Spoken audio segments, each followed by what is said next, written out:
Okay, we're going to call the meeting to order. We got a busy agenda. So want to remind everyone of the Perry City staff core values: strong work ethic, problem solving, community oriented, shows professionalism and integrity, is a team player, accountable, and is a good steward. So can we have a roll call, please? Shelley, Yes. Mahler, Yes. Walling, Yes. Schott. Yes. Fine. Okay, so we need approval of the meeting agenda. So moved. I'll second. Second. Okay, roll call. Walling, Yes. Mahler, Yes. Shelley, Yes. Schott. Great. Okay, so next is the consent agenda. It has the minutes of the May 6th meeting. It has 7 payments to Bolton and Menk and 1 to Impact 7G for $48,408.70 on contract services. Claims and financial registers of $1,360,543,060. And there are no licenses or permits this time around. Could I have a motion, please? I move that we pass the consent agenda. I'll second that. Okay, any other discussion? Roll call? Walling, Yes. Schott, Yes. Shelley, Yes. Mahler. Yes. Okay. Sven, City Administrator's report. All right, so going back a little bit, I mentioned that I was going on the partnership DC trip, so think it was a very worthwhile time spent in DC. We were able to meet in person with Senator Grassley, Senator Ernst, Representative Nunn and Feenstra, and then we met with Representative Hinson's staff. So really kind of gave them overview of everything that's been going on locally, and just kind of reinforce that we're going to need their help. We weren't exactly sure which areas we would need their help. But really the message and the takeaway was really just asking each of them if they're having conversations or have the opportunity to communicate with Tyson, just to stress the importance of selling the facility in a very timely manner to a good buyer. So that was a big ask, immediate ask, I guess.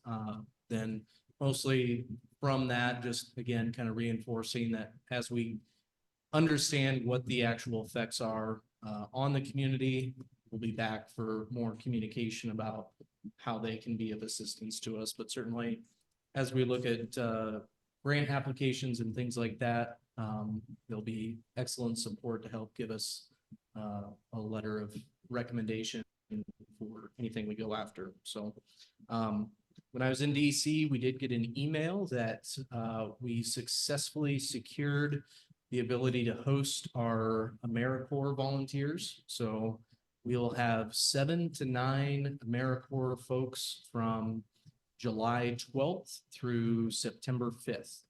So right now we're kind of working on pinning down our housing stuff for them.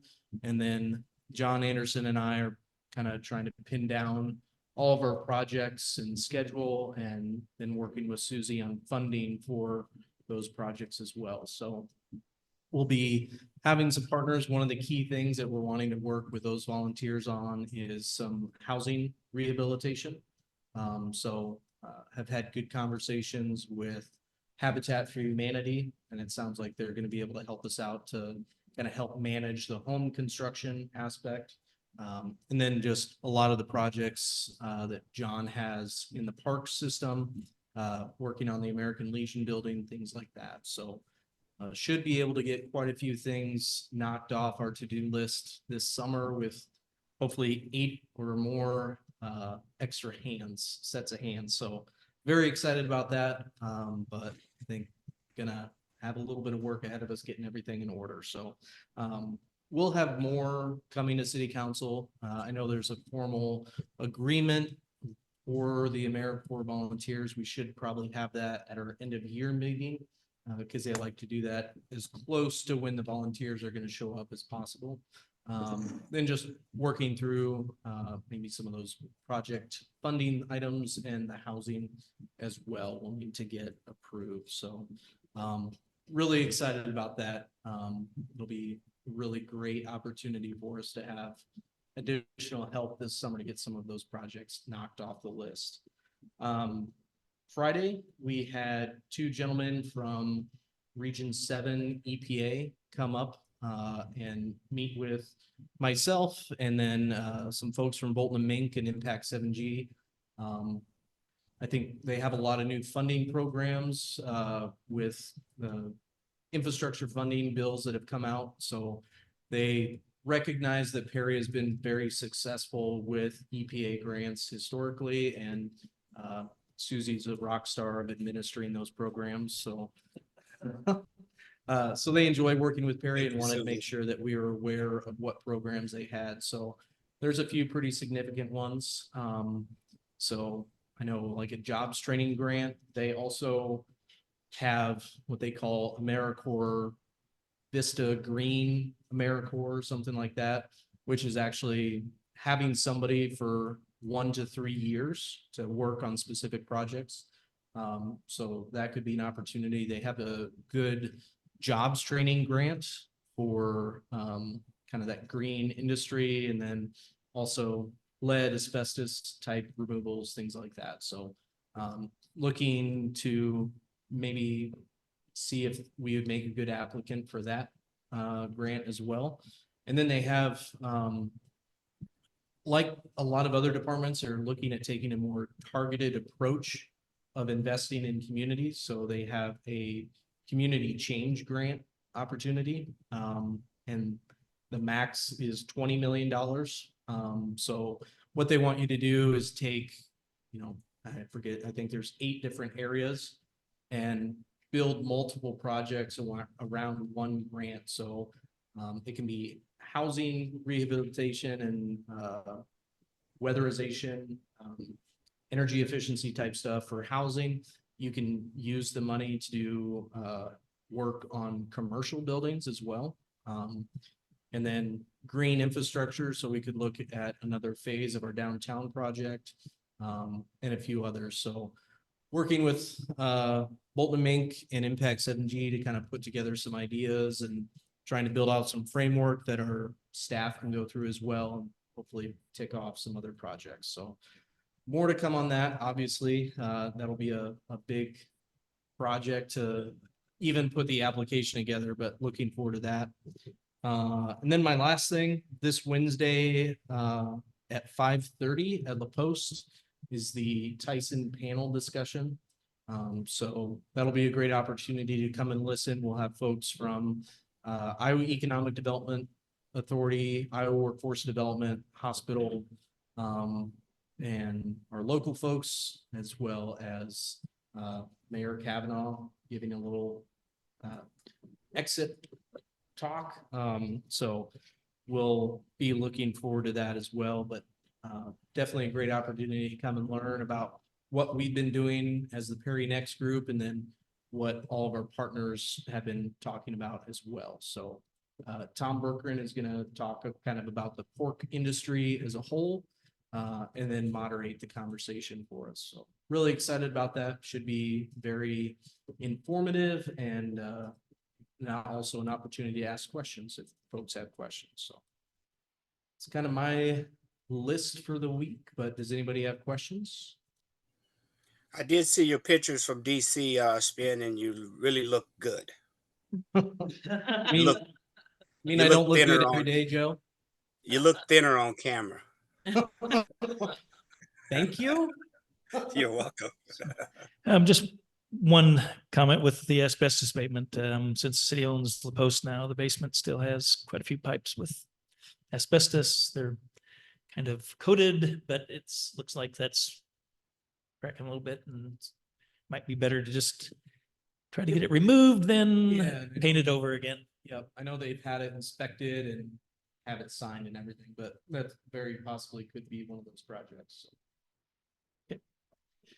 Okay, city administrator, I went to the Dev 24 conference last week. Lindsay and Eddie Diaz were there also. in Cedar Rapids, learned some new things, met a few people, so it was kind of good. Nothing earth shattering, but I know a little bit more about TIF financing now. Still kind of Greek, but yeah. But yeah, so it was interesting and was worth the effort. I will be at the conference Wednesday. It's 5:30 at the Post, as Sven said, and don't have much else at this point unless people have questions. Low post. Yep. Okay. Any council comments? Signed up for that. I got a couple things. I don't know if everybody saw the email in there about the ballparks, the Little League fields. I've been approached by a few parents about this as well. It seems that we have, some safety issues down there with fencing and stuff like that. There's an ask in there for more aesthetic stuff like that, which I know the money's always hard to come by, but I think that we're having safety issues that affect our kids. We probably need to address those things. I've even been told by some of those Little League parents that they have a fund that they could help pay for some of these things. So I don't know if everybody saw that email. There's apparently some safety issues down at the Little League ballparks. So we should talk about that at some point. Yep, and I know both, I think John and Becky are on both boards, so Okay. they're pretty in tune with that, and I've had a couple of good conversations with some of the board members too. I think one of the things we're looking at with the AmeriCorps volunteers is hopefully seeing if that's some work down there is on the list of reasonable tasks that they could help us with, so. Are there grants or there things that we can apply for things like that? Yeah, you know, it'd be more of a long-term. Sure. Thing with identifying the right grants and things like that, but yep. And I know baseball and softball usually put in for Bach Foundation and Dallas County Foundation for things out there as well, so. Cool. I have one other thing also. It's gonna be very unpopular. Wildly unpopular. About a year ago, we had somebody come speak at open forum about fireworks. And I don't remember exactly what the number was. It was a pretty impressive number. It was hundreds, if not thousands of signatures. Was it 500? It was enough that it was probably, I think it would be irresponsible for us to not have that conversation again. If our citizens went to the trouble to get those signatures, we should probably have that conversation. I wasn't here the last time the conversation was had, and I know that's kind of a hot button issue. Everybody gets a little worked up about it, but I think it's based on our last civil conversation. I was hoping maybe we could have another one. There was some question as to whether there was somebody that actually went out with signatures or if they're just sign up sheets at the sites. I would say that would be one of the bridges we'd want to cross, right? See these signatures and see if they're actual Prairie residents and find out what it is that the people want. How Sure, they yeah, went. sure. And I'll stare at Liz, but I don't know timeline wise that it would be possible to make a change this year just based on the readings and publication Sure. schedules. So, but, Sure. Well, even if it's a conversation that we have for next year, Yep. probably something we need to do. Yeah. In my opinion. Yeah, because you're down to basically 3 meetings after this one, because we'll have our year-end one on the 30th and then the 2 regular ones in June. I just wanted to bring that up because I remember we had someone that came and was emphatic about their opinion on that. That's all. I got a comment regarding the Little League baseball fields. I did get the email also. Okay. I have yet to be over there and look at it. I read the email, and what is exactly the maintenance or the upkeep of the little ball field that we need to address, that we can take that and give it to AmeriCorps on that punch list of items. I mean, is there something specific that the little leaguers are looking to get repaired? Jeremy? Go. Most of the stuff I heard about, the safety issues that I heard about, Joe, were fencing, I think is the biggest issue that I've heard about, but. Grading. Okay. There's some holes in the fields. And I think I heard Spence say that there were going to be some punch list items for the AmeriCorps team to actually look at. I think that would be that will resolve that, and or well, at least work towards resolving that. I'd appreciate it. Thank you. And That's all I got to say about it. again, that's what John and I are gonna build out in the project list and schedule, so.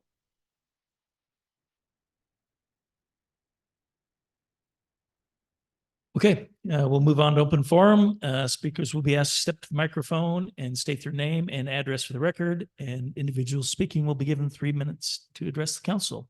Any open forum requests?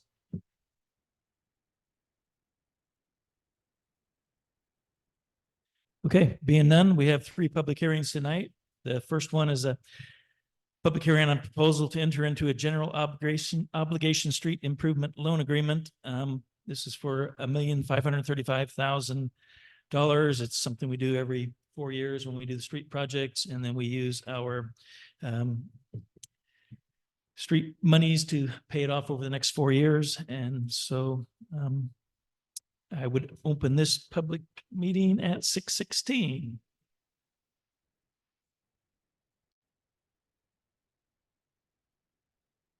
5 years? I think. This loan Yeah. agreement's 5. Yeah, so one of the things that Susie and I talked through with the financial advisors is, one, this project is a little bit larger than some of our past. And then 2, with interest rates expected to be higher than some of our past projects. I think the plan for this one right now is to have it be a 5-year note. Just to keep that payment close to what we have been paying, so. Because we transfer 130,000 out every year of road use tax, because several, I don't even remember how many years ago, 10 years ago, when they, was it that long? I don't know. That makes. Well, anyway, the state increased road use tax. So with the extra money, we wanted to do something that was, you know, not just like maintenance. We wanted to do something that people could see, projects that would actually, you know, Be more make- visible. Yeah, be visible. So we transfer 130,000 from road use out each year into the HMA fund, and then we transfer, it's a little under 200,000 from local option. So with those two combined, that's how we make the debt payment for the loan. So we need a 5-year loan to pay this. Yeah, because we'll go out, we have a loan and then we pay it off, then we do another loan and then pay it off. So we can stagger it out. Makes sense.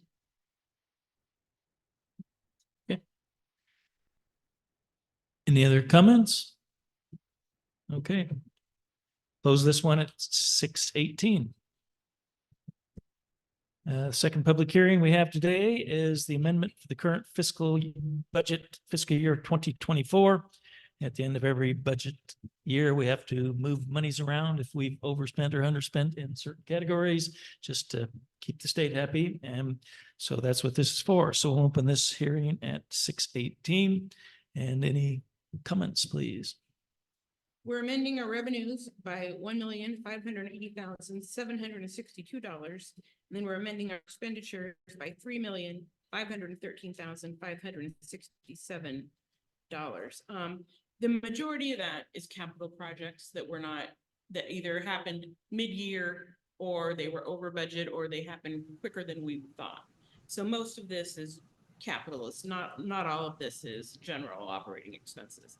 Now, there are some general operating expenses. I mean, we had about $59,000 worth of vehicle expenses that were over and above the budget, which, you know, those things, it's like fire department, street department, garbage. I mean, they all have big trucks. So their expenses are a little bigger than, you know, just if you have like personal vehicle.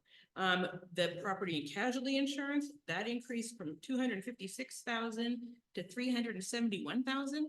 A lot of that is because there's a nationwide trend of increased premiums just because of all the natural disasters. I mean, they keep happening. It's our insurance premiums are going to increase. We have looked at, some cost saving things we can do. We also have American Legion, Hotel Patty, and the Post on the premium now. So all three of those are all now our expenses. So that was a big increase. Local option, on a good note, local option increased. We budgeted, let me see how much we budgeted. We budgeted 2.5 million and we actually received 3.1 million. So that was good. So some of the extra funds we used for purchasing the Webka property to be used for storage for street department, parks department, rec department. That was 200,000. We also did some other internal like maintenance things with the extra money that we received because we transferred 20% of that into the local option maintenance fund. We don't have, of course, like with the budget amendment, there is no effect on a person's lien or their taxes. So we'll get this turned in, and it was published in the newspaper, and it was also the memo. So if anyone has any questions, always ask me about it. And that's it. Well, you did a good job. Susie. Any other discussion? Okay, we'll close this hearing at 6:21. We'll go on to item C, public hearing on proposed zoning amendments to chapter 165 zoning regulation and chapter 167 plan unit development PUD of the Code of Ordinances. And we'll open that one at 6:21. So Sure. So kind of like I talked about last time with the PUD ordinance, we're basically just making it a little bit more flexible on the minimum lot size that somebody could look at to do a PUD. So instead of it being a flat 5 acres, which is kind of a, random number to me, but changing the language to just say a lot that would allow appropriate public right-of-way and infrastructure to be installed. So trying to make that a little bit easier to work within. And then a number of changes to the zoning code are for residential duplex. We are proposing to reduce the minimum lot width from 75 feet to 60 feet. And again, that's only residential duplex. Residential single family would still be the 75 feet. So there's still the option there to have either zoning. And then allowing a duplex lot to be split down the dividing wall for 2 separate owners. And then adding a new zoning district of a residential townhome, which again is kind of the same concept of allowing individual ownership of a townhome instead of having to just have it all as one ownership. So trying to adapt the code to a little bit more of what the norm is for like the lot sizes. We did a good survey of different communities, and then I'll just say shamelessly stole the language for the other zoning updates from another community. So if there's any errors, I'll send you to another town. Help me out here just a little bit, about this looks somewhere. Explain again the lot size for the duplex. So for the residential duplex zoning district, currently both residential single family and residential duplex zoning districts have a 75-foot minimum lot width. So this would be changing the residential duplex minimum lot width to 60 feet, which is more of the norm and the standard that we're seeing across the board for new lots. One of the other ways to look at it is a PUD should theoretically kind of be the last resort to doing a subdivision. So most of the time, what we see in those PUDs is the developer looking for narrower lots. So this would more easily allow for that. They could still do a PUD for having different setbacks or things like that. But this would just be the minimum lot width. So the minimum lot width 60 feet is for the entire duplex? For the entire lot. It's a little bit different when you're talking about splitting a duplex, then there's different minimums based on having two separate dwellings. So this would be more for a single family home on a residential duplex lot.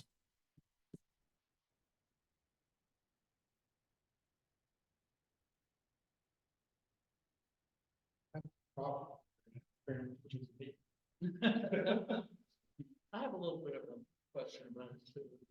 Why are we taking a duplex? Two-family dwelling and putting it on a smaller lot than a single family?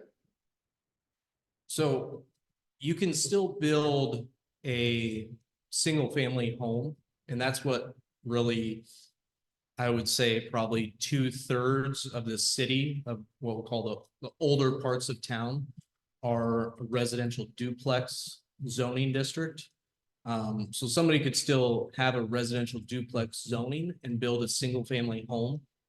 But then if you're going to build a duplex, I believe the minimum lot width might be 40 feet for each, which is closer to, the total having something similar to what the current zoning code would be. It's a shift from what we've had for quite a while in allowing a duplex to be split.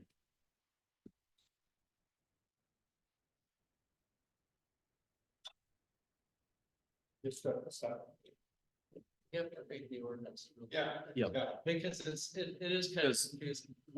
So To try to explain it. within splitting a duplex side by side, there would be a larger than 60-foot minimum lot size for each side. So if not 60, I would have to have it in front of me to dig into that, but I want to say it might be 40 feet per side of that duplex for a side-by-side duplex. Otherwise, if it's a single-family home, you could put a single-family home on a 60-foot lot. As You could- opposed to the 75 that we got right now. Right. Or if you had a up and down duplex, you could put that on a 60-foot lot. So you're saying the 60 foot is for half of it. It's the footprint. Yeah, I think it's a little different if you're getting into the splitting for a duplex. I think it's different for each half. But the concept is more to allow for building on a little bit smaller of a lot, which a lot of that would get more into the infill properties that we have as well. So we're taking more people and putting them in less space. Yep. Potentially. Yep. Doesn't make sense. Well, we've I mean- got a lot of vacant lots. Yeah. And a lot of that is market But that driven. doesn't mean that you do find. No, not necessarily. Right. But we're saying that they can't have duplexes and put more people on Well- less space. Most of the lots that are infill are 50-foot wide, so no, you cannot do that. But you can't meet the 75-foot lot line either right now, even if you combine a 50 and 50, then you get the duplex. Because most of the old town lots are 50-foot wide, or 46 or something. But they were set up for individual homes. Right. But now you can't build an individual home on a 46-foot lot. You cannot infill a single-family home on a 46-foot wide lot, even though that's maybe what was there before. Does that make sense? Yeah, but we're saying you can build a duplex No. on something that's not very damn much bigger. Yeah, potentially. You can't build a single family home on a narrow lot, but you put a duplex on something that's just a little bit. Bigger. That doesn't make sense to me. Well, I would say a lot of that is more so market driven and affordability. You know, in development, one of the expensive parts is the land and the infrastructure. So to be able to have a little bit higher density, would allow for more residential units within the community at hopefully a more affordable rate.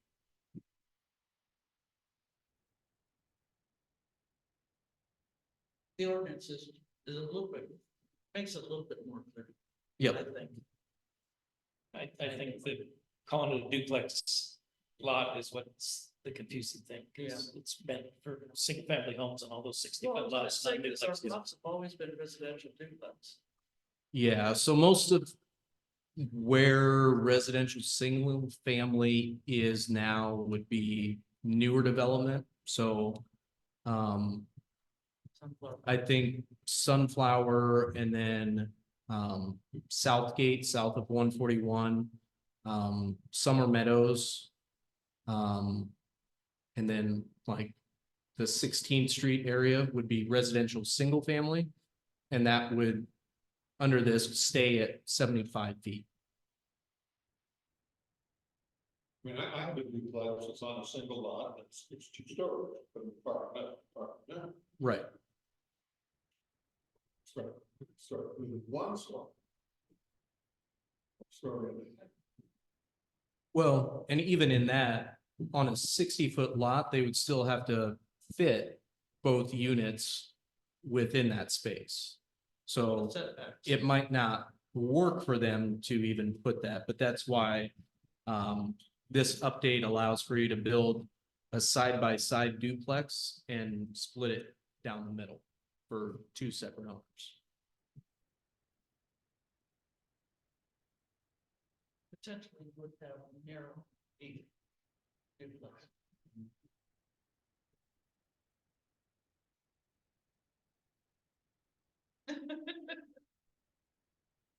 Because most of And the I'll- lots are 140-foot deep. Yeah, and I can Yeah. try and pull it up as we move through the agenda, and then we can discuss it further when we're on the ordinance item.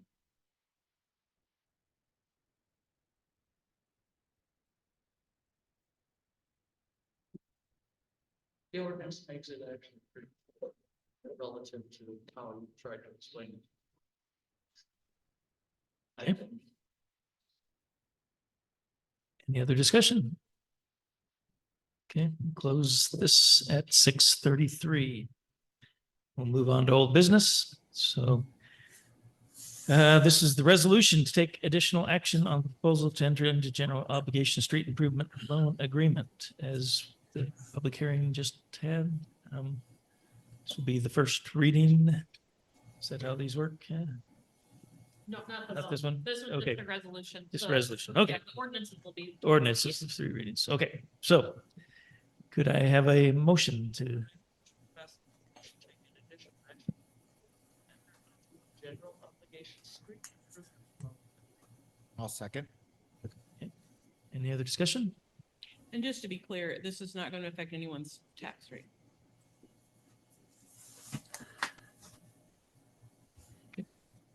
Roll call, please. Walling, Yes. Lawler, Yes. Shelley, Yes. Scott. Yes. Okay, item B is the resolution approving the fiscal year 2024 budget amendment as discussed in the public hearing. So could I have a motion on that? I make a motion, we pass a resolution approving the fiscal year 2024 budget amendment. And I second. Okay, the discussion? Roll call, please. Mahler, Yes. Scheller, Yes. Walling, Yes. Schott. Okay, item C, approval of pay application number 35 for the wastewater treatment facility improvements. It's in the amount of $232,878.14 to Woodruff Construction. And that gets them to 96.8% of the total work completed, and everything's been reviewed by engineers and signed off. So could I have a motion, please? I make a motion to pass approval of pay application number 35 for the wastewater treatment facility improvements. I'll second. Discussion? Talk to us, man. Close. With the weather turning, they've focused a lot of the efforts on finish grading. The last bit of the pipe work outside, some of the work that had to be done outside in warmer weather for the tanks. So that's kind of been where they've been focused, a little bit of paving that the last couple of weeks. We're down to waiting for mechanical screen parts, I think, basically. Conversations I had with them here about a week ago, they're expecting to probably start seeing reduction in some of the staff that are out there as they're getting a lot of large components finished. So we're almost there. It's just that little bit. We're waiting on a couple more pieces to show up, and then we'll really be able to start it up and let it So start they're running. looking, testing things as they go. Oh, yeah. As pieces can go online, we may not be able to leave them online, but they can turn them on, test them, make sure we don't have any leaks, that the mechanicals are working okay, all those pieces are working. So as much as we can, we try to do it as we go along, just so we don't have any surprises at the end. Sure, So that's great. And when did they think they will be done? I just saw, the mechanical screening wasn't gonna show up until August. I just wanna look here real quick. I think that's what it said. Yeah. Expected delivery for mechanical screen replacement is August. So once we have that, we can get that put in by end of September. We should be having everything up and running and keep our fingers crossed it all works together nicely. And away we So go. by winter, will be all new. That's the plan.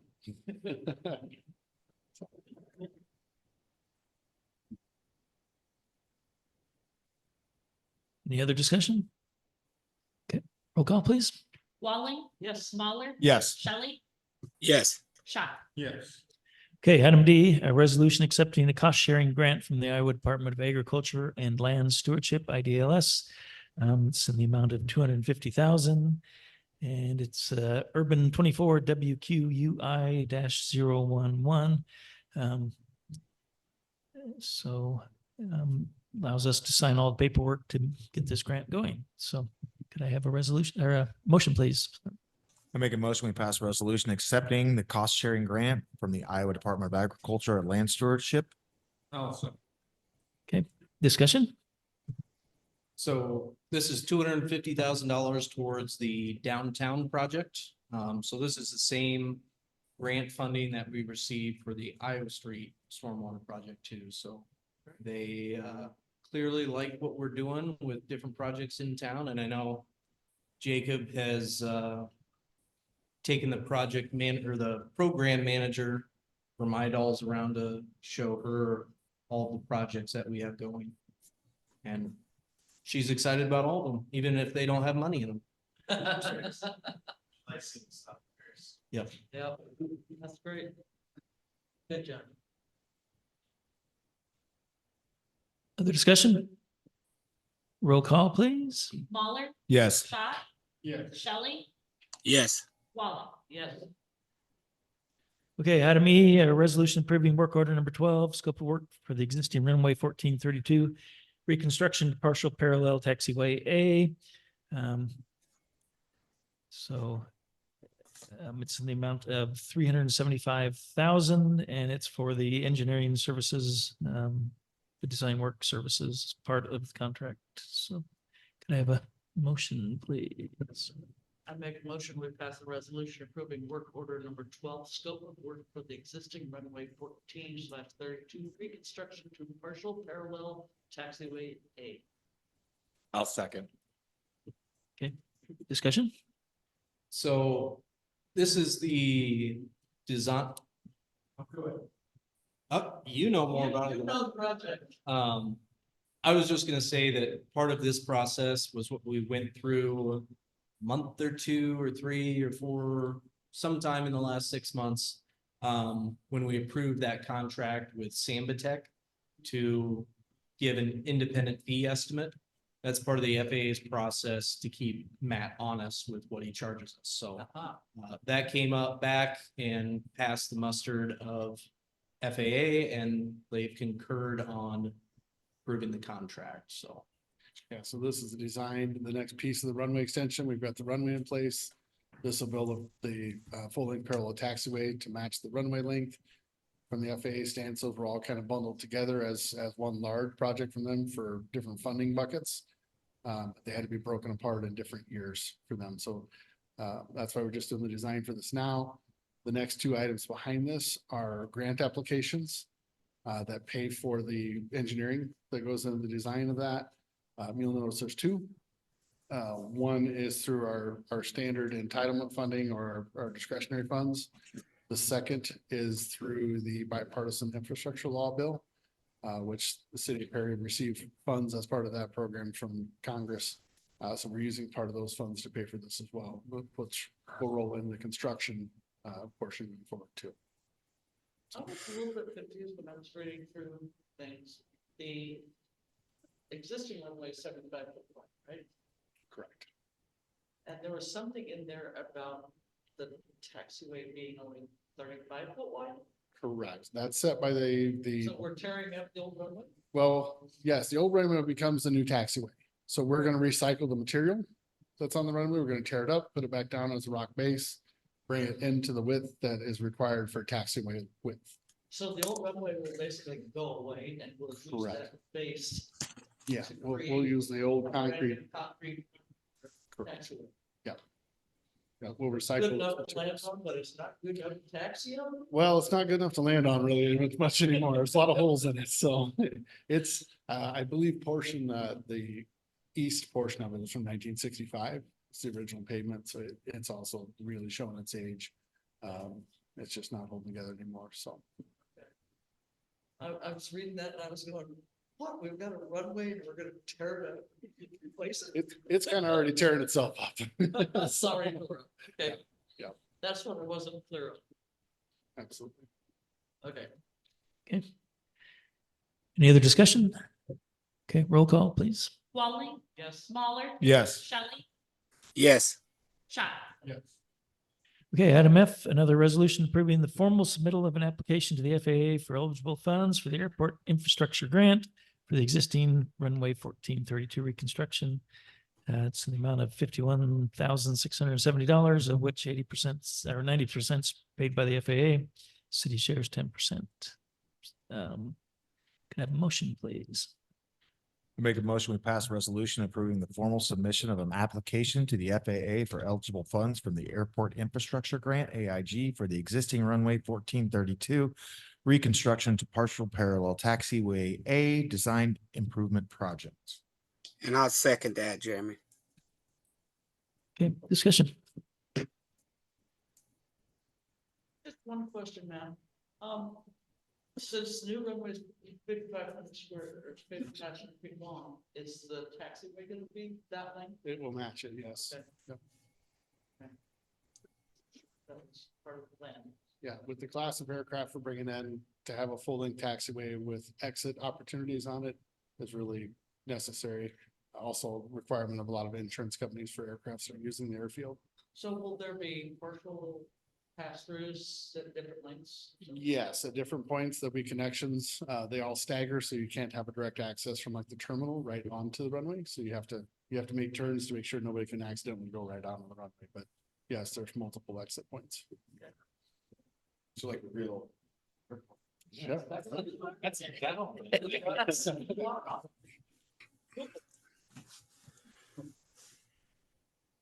Further discussion? Roll call? Mahler, Yes. Shelley, Yes, Walling, Yes. Shot. Okay, and resolution G, another airport. So it's the approved formal submission of an application to the FAA for eligible funds for the airport improvement project for the existing runway 1432 reconstruction to a partial parallel taxiway A design improvement project. This is for the amount of 300,000 with a local share of 33,333 for us to come up with. So Could I have a motion, please? Make a motion to pass a resolution approving the formal submission of an application to the FAA for eligible funds from the Airport Improvement Program for the existing runway 1432 reconstruction and partial parallel taxiway A design improvements project. I'll second that.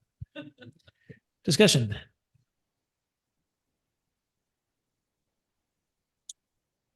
Okay, roll call, please. Walling, Yes. Ballard, Yes. Shelley, Yes. Okay,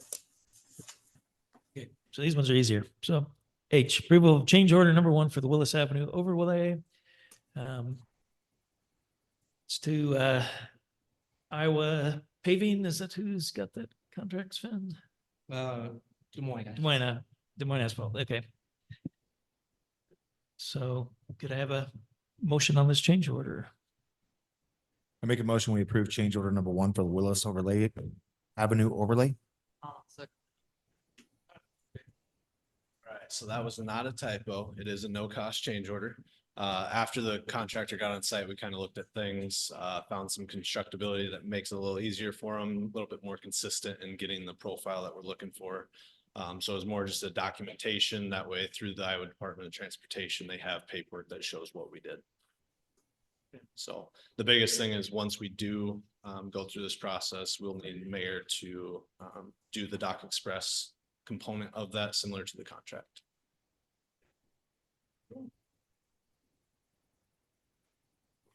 Okay. Roll call, please. Ballard, Yes. Walling, Yes. Shelley, Yes. Shot. Okay, I is the approval of change order number 1 for the street repairs that does have a cost, amount of $218,806.88. It's going to add 1,800 feet overlaid on 16th Street north of Park Street. And one of the property owners has agreed to pay 50,000 of that, and the remaining would be put on the future bond. Have a motion, please. I make a motion to pass approval of change order number 1 for the 24th Street repairs. I'll second. Discussion? So this one, as Mayor mentioned, is for Park Street from where the asphalt currently ended out to about 50 feet past. There's driveways on both sides of the street. Just to kind of improve that roadway surface, take down some of the maintenance on the Public Works Department in conjunction with the county. So it was a good improvement there.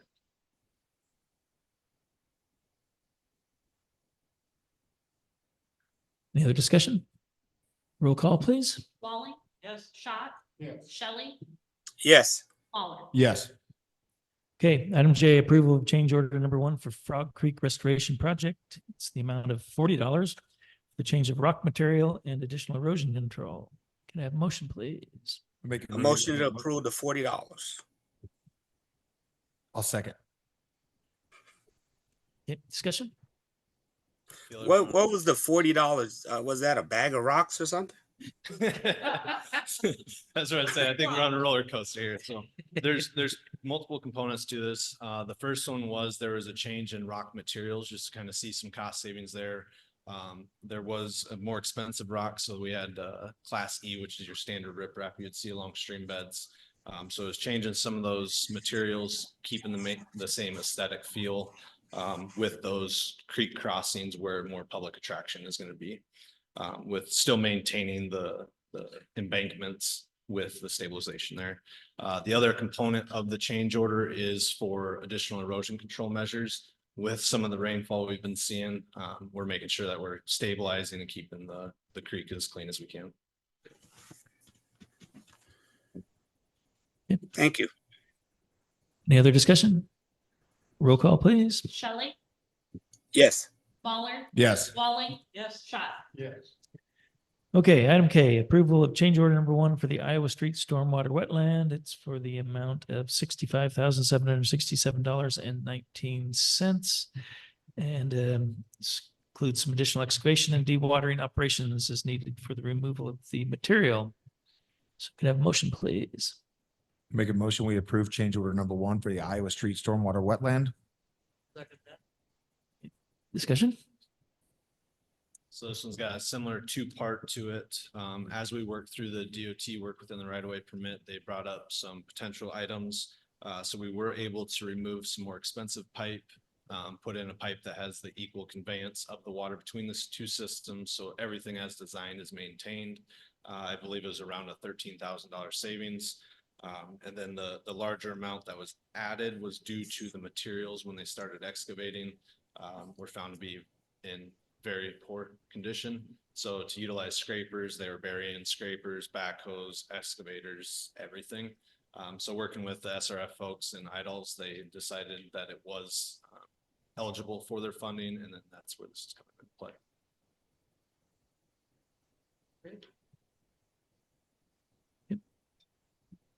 Roll call, please. Mahler, Yes. Walling, Yes. Shelley, Yes. Scott. Yes.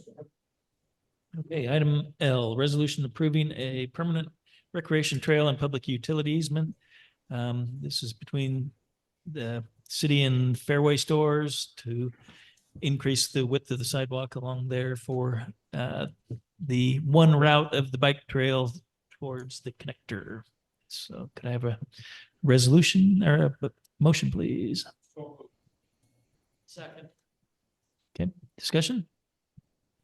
So,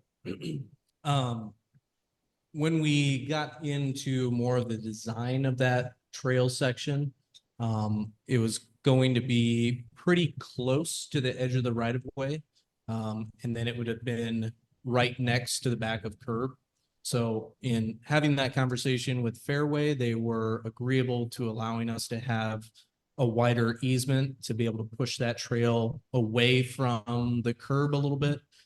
So now there will be the traditional grass buffer and then the trail. So with that, there's a little bit of change to some of the drainage in the Fairway parking lot that will be taken care of. But once this is approved, we'll be able to start work on that section of project.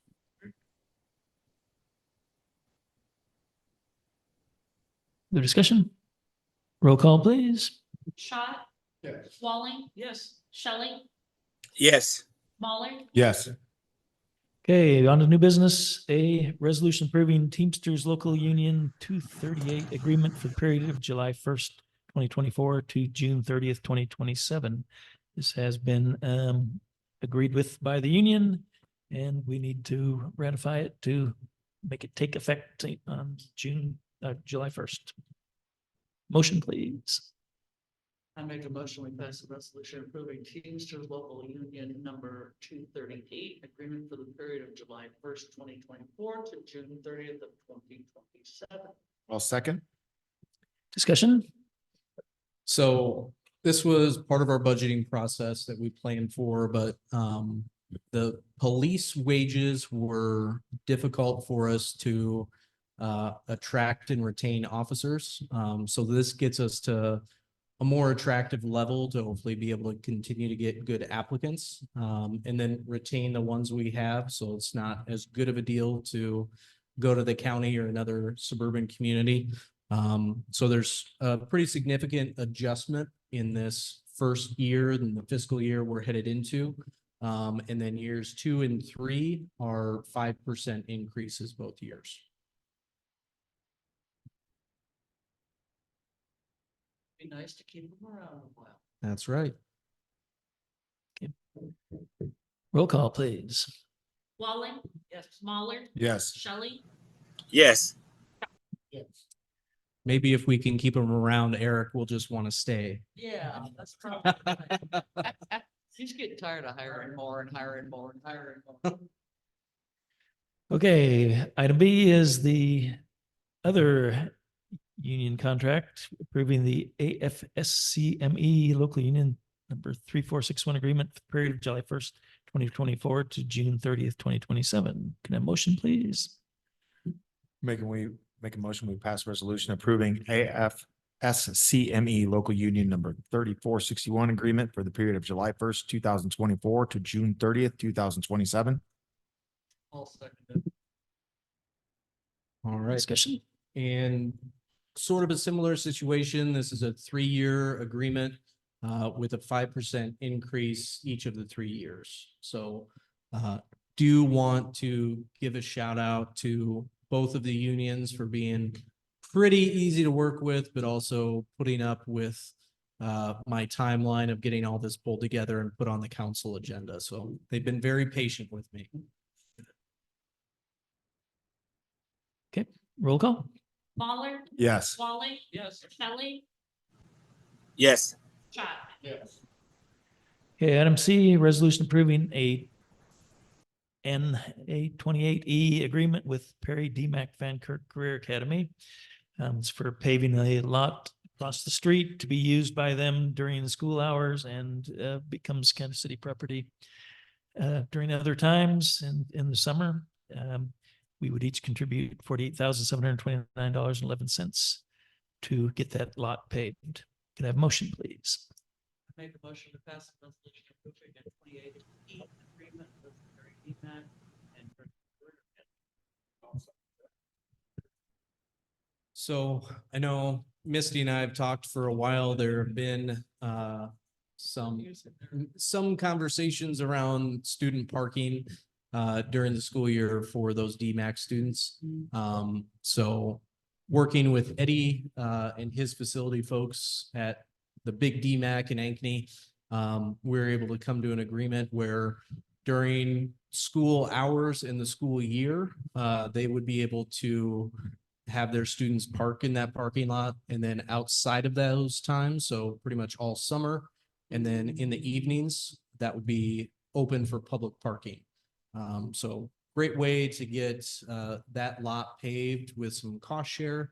And then we'll also be overlaying the alleys right next to that. And then adding where it has been gravel on the north side of the alley, just north of Napa. I think 8 parking spaces will be added there. So all in all, improving and making it a real parking lot, and then adding a few spots for any time usage. So the library will get their parking back. So we're optimistic that, yeah, We never said. But it also creates that parking that was for anybody in the town. So. This library.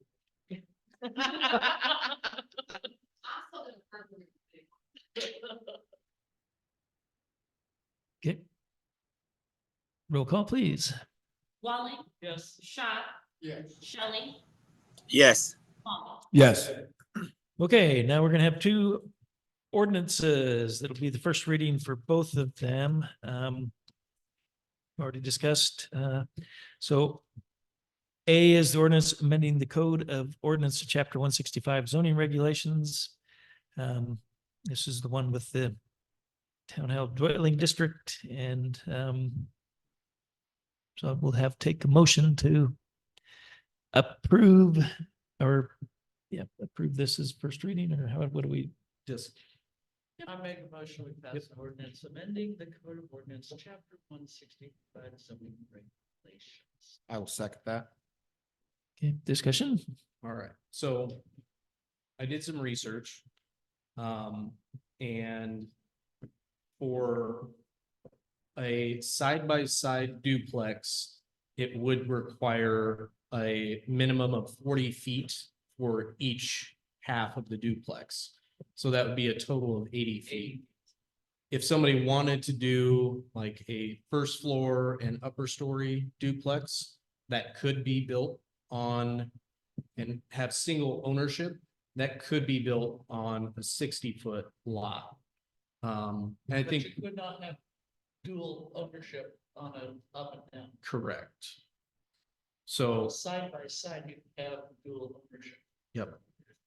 So, I think you mentioned your Willis duplex, how that's up and down, and that's on a 50-foot lot. So that's just some perspective that it's doable in one of those older neighborhoods, and it can work. But really, this is more built around for those that would want to build a single family home on some smaller lots. That's really what this is geared towards. So if someone was to want to infill a duplex, an up and down duplex, they could not do it on a 50-foot lot. There is a code section that allows for building on infill, I think on 50-foot lots. It's its own section, or its own chapter.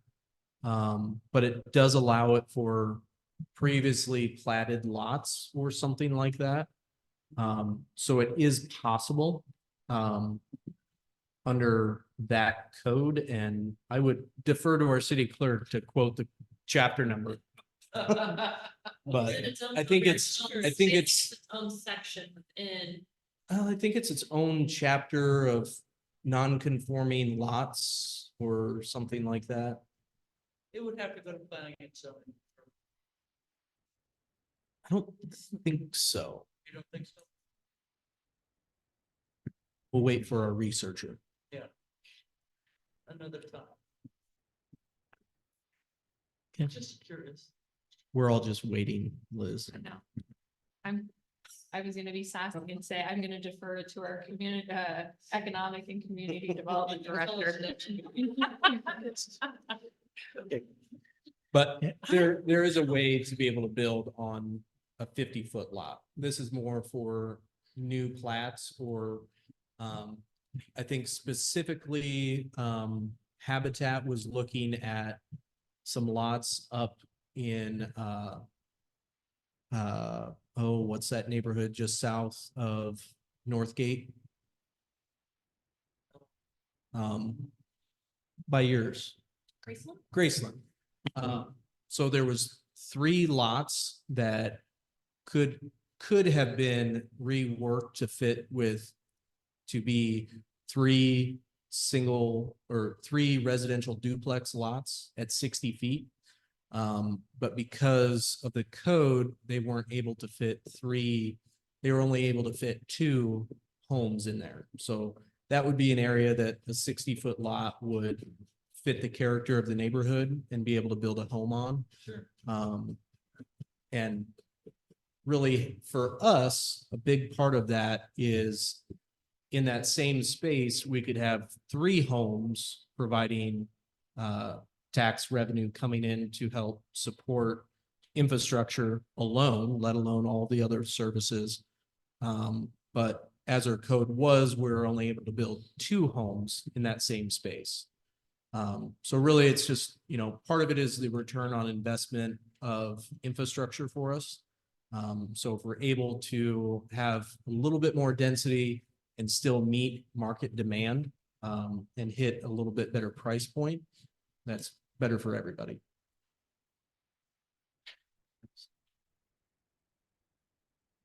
I'm not finding it as its own code. Okay. Really think it's in the. It might be somewhere else. Any other discussion? We have roll call, please. All right, Any I have, questions? we good? Okay. Walling, Yes. Mahler, Yes. Shelley, Yes. Scott. Okay, the second reading will be at our next meeting, and we may waive the delay and have second and third at the same time if we have no comments on this.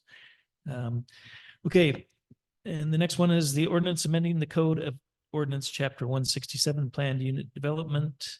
It deals with the PUD that we discussed earlier. So could I have a motion? I make a motion, we pass ordinance amending the code of ordinance chapter 167, planned unit development district, PUD. Second that. Second that.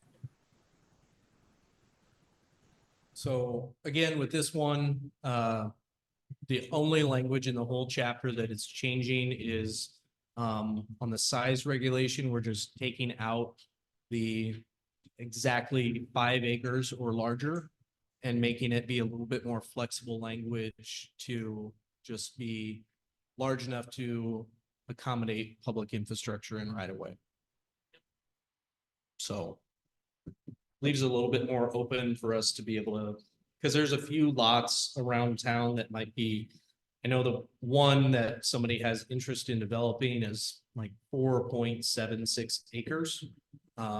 So to do a PUD, they'd have to go to Board of Adjustment, and it's kind of a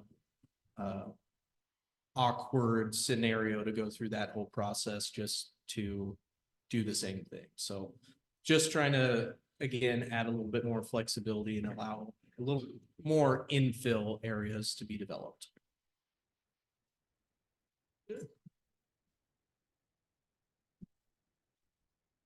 Roll call? Mahler, Yes. Walling. Yes. Shelley, Yes. Shot. Yes. Okay, and again, second reading will be at our next meeting, and we may combine the third in that if we have no further comments. So with that, I would adjourn. You know, we had 100+ people. Yep. Yes. Good night, everybody.